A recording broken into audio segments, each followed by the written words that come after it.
Hello everyone, कैसे हैं आप सभी। आई होप आप सभी अच्छे होंगे।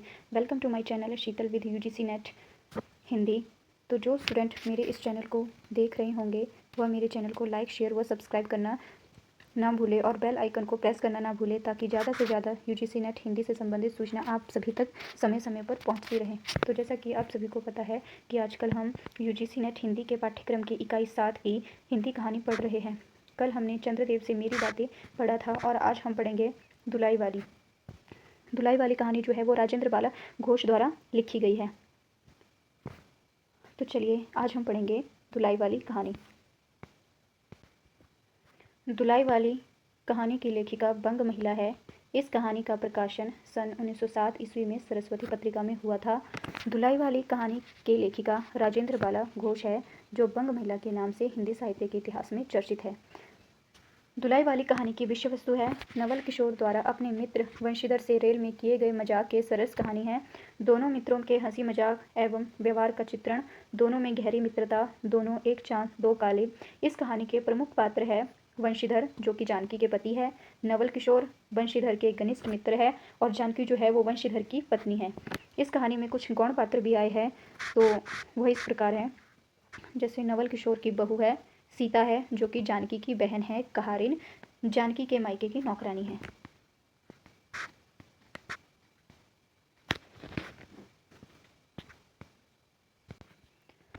तो चलिए अब हम पढ़ेंगे अपनी कहानी धुलाई वाली। सन 1907 काशी के दशाश्वमेध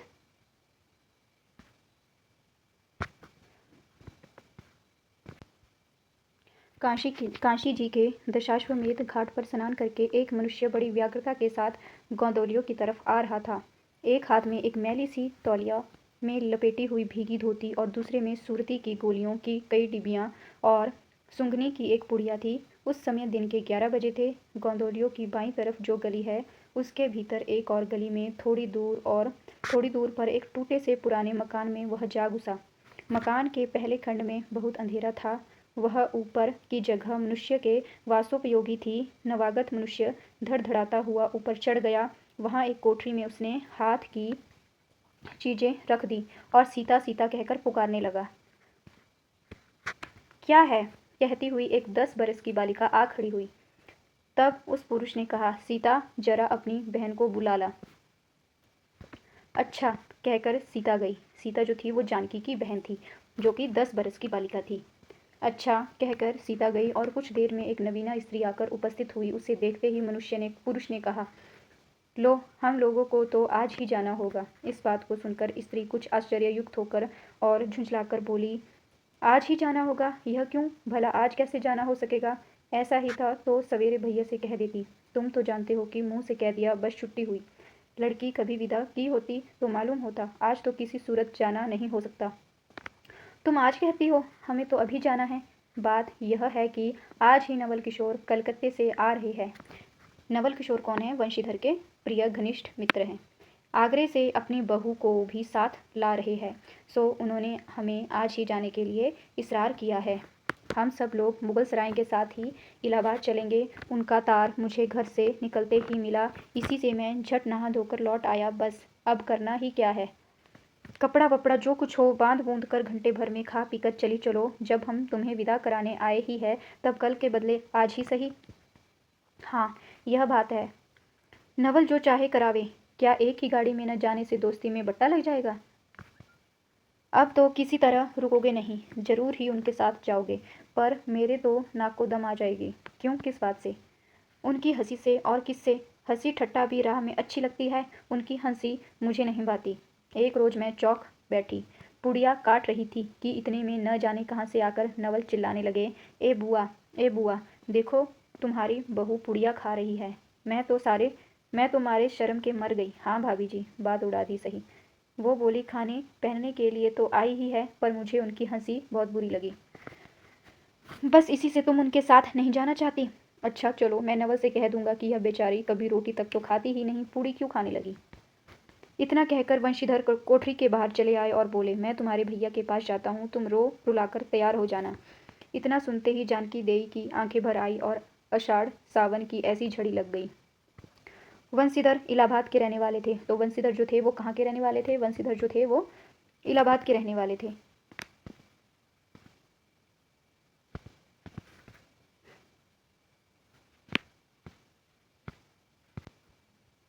वंशीधर जो थे वो इलाहाबाद के रहने वाले थे। बनारस में ससुराल है, स्त्री को विदा कराने आए हैं। ससुराल में एक साले साली और सास के सिवा और कोई नहीं है। नवल किशोर उनके दूर के नाते में ममेरे भाई, पर दोनों में मित्रता का ख्याल अधिक है। दोनों में गहरी मित्रता है, दोनों एक जान दो कालिब है। उस दिन वंशीधर का जाना स्थिर हो गया। सीता बहन के संग जाने के लिए रोने लगी। माँ रोती रोती लड़की की विदा की सामग्री इकट्ठी करने लगी। जानकी देवी भी रोती ही रोती तैयार होने लगी। कई चीज़ें भूलने पर धीमी आवाज़ से माँ को याद भी दिलाती गई। 1 बजने पर स्टेशन जाने का समय आया। अब गाड़ी का इक्का कौन लाने जाए? ससुराल वालों की अवस्था अब आगे की सी नहीं कि 2-4 नौकर चाकर हर समय बने रहे। सीता के बाप के न रहने से काम बिगड़ गया है। पैसे वाले के यहाँ नौकर चाकरों के सिवा और भी 2-4 खुशामदी घेरे रहते हैं। छूछे को कौन पूछे, एक कहारिन है सो भी इस समय कहीं गई है। साले राम की तबीयत अच्छी नहीं, वे हर घड़ी बिछौने से बातें करते हैं। तिस पर भी आप कहने लगे मैं ही धीरे धीरे जाकर कोई सवारी ले आता हूँ, नज़दीक तो है। बंशीधर बोले नहीं नहीं, तुम क्यों तकलीफ करोगे, मैं ही जाता हूँ। जाते जाते बंशीधर विचारने लगे कि इक्के की सवारी तो भले घर की स्त्रियों के बैठने लायक नहीं होती, क्योंकि एक तो इतने ऊंचे पर चढ़ना पड़ता है, दूसरे पराये पुरुष के संग एक साथ बैठना पड़ता है।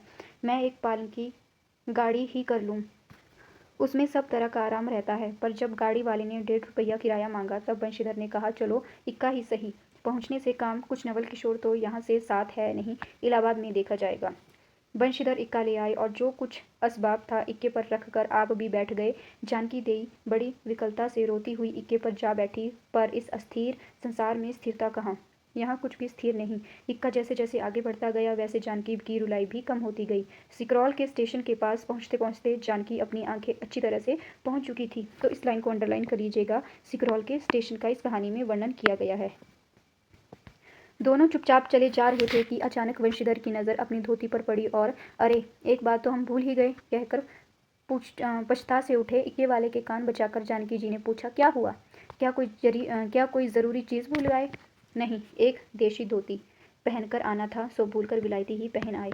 नवल कट्टर स्वदेशी हुए हैं न, वे बंगालियों से भी बढ़ गए हैं। देखेंगे तो 2-4 सुनाए बिना न रहेंगे। और बात भी ठीक है, नाहक विलायती चीज़ें मोल लेकर क्यों रुपए की बर्बादी की जाए? देसी लेने से भी दाम लगेगा, सही पर रहेगा तो देश में ही। जानकी जरा बौहें टेढ़ी करके बोली ओह, धोती तो धोती, पहनने से काम क्या वह बुरी है? इतने में स्टेशन के कुलियों ने आ घेरा। बंशीधर एक कुली करके चले। इतने में इक्के वाले ने कहा इधर से टिकट लेते जाइए, पुल के उस पार तो 1.5 दर्जे का टिकट मिलता है। तो कितने दर्जे का टिकट मिलता है? 1.5 दर्जे का। इस लाइन को भी अंडरलाइन कर लीजिएगा। बंशीधर फिरकर बोले अगर मैं 1.5 दर्जे का ही टिकट लूँ तो? इक्के वाला चुप हो गया। इक्के की सवारी देखकर उसने ऐसा कहा। यह कहते हुए बंशीधर आगे बढ़ गए। यथा समय रेल पर बैठकर बंशीधर घाट पार करके मुगल सराय पहुंचे। वहां पुल लांघकर दूसरे प्लेटफॉर्म पर जा बैठे। आप नवल से मिलने की खुशी में प्लेटफॉर्म के इस छोर से उस छोर तक टहलते रहे। देखते देखते गाड़ी का धुआं दिखलाई पड़ा। मुसाफिर अपनी अपनी गठरी संभालने लगे। रेल देवी भी अपनी चाल धीमी करती हुई गंभीरता से आ खड़ी हुई। बंशीधर एक बार चलती गाड़ी ही में शुरू से आखिर तक देख गए, पर नवल का कहीं पता नहीं। बंशीधर फिर सब गाड़ियों को तहरा गए। भीतर घुस घुस कर एक एक डिब्बे को देखा, परंतु नवल न मिले। अंत को आप खिजला उठे और सोचने लगे कि मुझे तो वैसी चिट्ठी लिखी और आप ना आया, मुझे अच्छा उल्लू बनाया। अच्छा जाएंगे कहाँ? भेंट होने पर समझ लूँगा। सबसे अधिक सोच तो इस बात का था कि जानकी सुनेगी तो ताने पर ताना मारेगी, पर अब सोचने का समय नहीं। रेल की बात ठहरी। वंशीधर झट से गए और जानकी को लाकर जनानी गाड़ी में बिठाया। वह पूछने लगी नवल की बहू कहाँ है? वह नहीं आए? कोई अटकाव हो गया? कहकर आप बगल वाले कमरे में जा बैठे। टिकट तो 1.5 का था, पर 1.5 दर्जे का कमरा कलकत्ते से आने वाले मुसाफिरों से भरा था, इसलिए तीसरे दर्जे में बैठना पड़ा। जिस गाड़ी में बंशीधर बैठे थे उसके सब कमरों में मिलाकर कल 10-12 ही स्त्रियां पुरुष थे। समय पर गाड़ी छूटी। नवल की बातें और न जाने क्या अगड़ बगड़ सोचते गाड़ी का स्टेशन पार करके मिर्जापुर पहुंची। तो इस कहानी में कलकत्ते का, आगरे का और मिर्जापुर और काशी का वर्णन किया गया है। मिर्जापुर में पेटराम की शिकायत शुरू हुई। उसने सुझाया कि इलाहाबाद पहुंचने में अभी देरी है। चलने में झंझट में अच्छी तरह उसकी पूजा किए बिना ही वंशीधर ने बनारस छोड़ा था, इसलिए आप झट प्लेटफॉर्म पर उतरे और पानी के बम्बे से हाथ मुंह धोकर एक खोंचे वाले से थोड़ी सी ताजी पुड़ियाँ और मिठाई लेकर निराले में बैठ आपने उन्हें ठिकाने पहुंचाया। पीछे से जानकी की सुधाई। सोचा कि पहले पूछ लूं, तब कुछ मोल लेंगे, क्योंकि स्त्रियां नटखट होती है, वे रेल पर खाना पसंद नहीं करती। पूछने पर वही बात हुई। तब वंशीधर लौटकर अपने कमरे में आ बैठे। यदि वे चाहते तो इस समय ड्यूटी में बैठ जाते, क्योंकि अब भीड़ कम हो गई थी, पर उन्होंने कहा थोड़ी देर के लिए कौन बखेड़ा करे। वंशीधर अपने कमरे में बैठे तो दो एक मुसाफिर अधिक देख पड़े। आगे वालों में से एक उतर भी गया था। जो लोग थे अब तीसरे दर्जे के योग्य जान पड़ते थे। अधिक सभ्य कोई थे तो वंशीधर ही था। उनके कमरे के पास वाले कमरे में एक भले घर की स्त्री बैठी थी। वह बेचारी सिर से पैर तक ओढ़े, सिर झुकाए, एक हाथ लंबा घूंघट काढ़े, कपड़े की गठरी सी बनी बैठी थी। वंशीधर ने सोचा इनके संग वाले भद्र पुरुष के आने पर उनके साथ बातचीत करके समय बितावेंगे। एक दो करके तीसरी घंटी बजी। तब वह स्त्री कुछ अकच चकाकर थोड़ा सा मुंह खोल जंगले के बाहर देखने लगी। ज्यों ही गाड़ी छूटी वह मानो कांप सी उठी। रेल का देना लेना तो हो ही गया था, अब उसको किसी की क्या परवाह। वह अपने स्वाभाविक गति से चलने लगी। प्लेटफॉर्म पर भीड़ भी न थी, केवल दो चार आदमी रेल की अंतिम विदाई तक खड़े थे। जब तक स्टेशन दिखलाई दिया तब तक वह बेचारी भी बाहर ही दिखाई देखती रही, फिर अस्पष्ट स्वर से रोने लगी।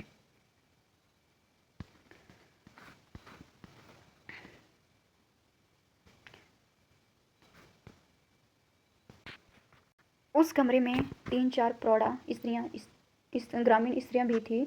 एक जो उसके पास ही थी कहने लगी, अरे इनकर मनई तो नहीं आइलेन हो, देखो रोवल करथईन। दूसरी, अरे दूसर गाड़ी में बैठा होई है। पहली, दूर बोरही ई जनानी गाड़ी थेड़े है। दूसरी, तहु को भलू तो कहू कहकर दूसरी भद्र महिला से पूछने लगी, कौन कौन गांव उतरबू बेटा? मिर्जेपुर चढ़ी हऊ न। इसके जवाब में उसने जो कहा सो वह सुन न सकी। तब पहली बोली, हट हम पूछिला न, हम कहाँ कहाँ उतरबू हो? हाय इलाहाबाद। तो यहाँ पर इलाहाबाद के लिए इलाहाबाद शब्द का प्रयोग किया गया है। दूसरी, इलाहाबाद कौन गाँव हो गोया? पहली, अरे नहीं जनलू प्रयाग जी, जा मनई मकर नहाए जाला। दूसरी, भला प्रयाग जी काहे न जानीत ले, कहे कि नाही तोरे पंच के धर्म से चार दाई नहाए चुकी हुई। ऐसा हो सोमवारी और गहन दका लाग रहा तौन तोहरे काशी जी नहाए गई रहे। पहली, आवे जाए के तो सब अवते जाता बटले बाटेन, फोन यह साइत तो बिचारो विपत में न पड़ल बाटिनी है। हम पंचा हई राजघाट टिकस कटौली मोगल के सराय उतर लिह, दो हो दो पुनः चढ़ लिह।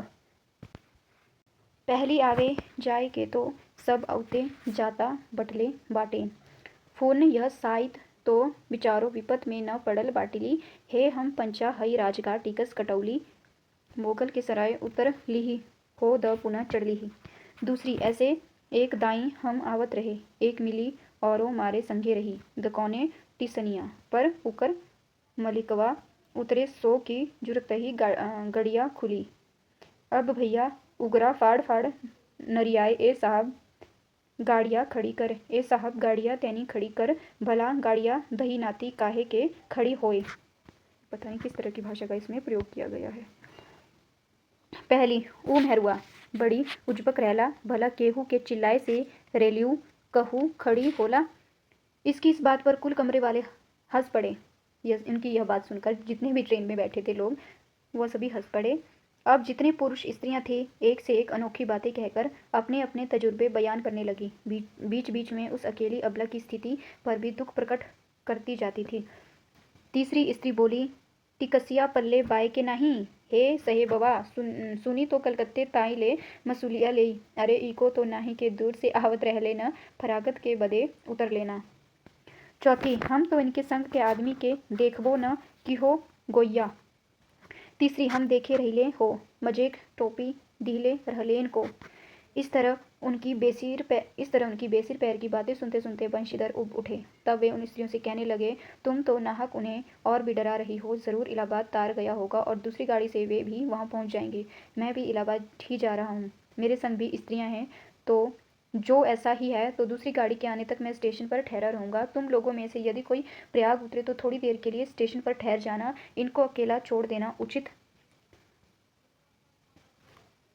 उचित उचित नहीं होगा। मालूम हो जाएगा तो मैं इन्हें इनके ठहरने के स्थान पर पहुंचा दूंगा। बंशीधर की इन बातों से उन स्त्रियों की वाकधारा दूसरी ओर बह चली। हाँ, यह बात तो आप भली कही। नाही भैया, हम पंचे काहे के केहू से कुछ कही। अरे एक एक करत न बाए तो दुनिया चलत कैसे बाए इत्यादि ज्ञान गाथा होने लगी। कोई कोई तो उस बेचारी को सहारा मिलते देख खुश हुए और कोई कोई नाराज भी हुए। क्यों सो मैं नहीं बतला सकती। उस गाड़ी में जितने मनुष्य थे सभी ने इस विषय में कुछ न कुछ कह डाला था। पिछले कमरे में केवल एक स्त्री जो फरासी सी छींट की दुलाई ओढ़े अकेली बैठी थी, कुछ नहीं बोली। कभी कभी घूंघट के भीतर से एक आंख निकालकर बंशीधर की ओर वह ताक देती थी और सामना हो जाने पर फिर मुंह फेर लेती थी। बंशीधर सोचने लगे कि यह क्या बात है। देखने में तो यह भले घर की मालूम होती है, पर आचरण इसका अच्छा नहीं। गाड़ी इलाहाबाद के पास पहुंचने को हुई। बंशीधर उस स्त्री को धीरज दिलाकर आकाश पाताल सोचने लगे। यदि तार में कोई खबर न आई होगी तो दूसरी गाड़ी तक स्टेशन पर ही ठहरना पड़ेगा, और जो उससे भी कोई न आया तो क्या करूंगा। जो हो। गाड़ी नैनी से छूट गई। अब साथ ही उन अशिक्षिता स्त्रियों ने फिर मुंह खोला। क भैया, जो केहू बिना टिक्कस के आवत होए तो ओकर का सजाए होला। अरे ओका ई नाही चाहत रहा कि मेहरारू के तो बैठा धीलेन और अपुआ त्यों टिक्कस लेके चल धीलेन।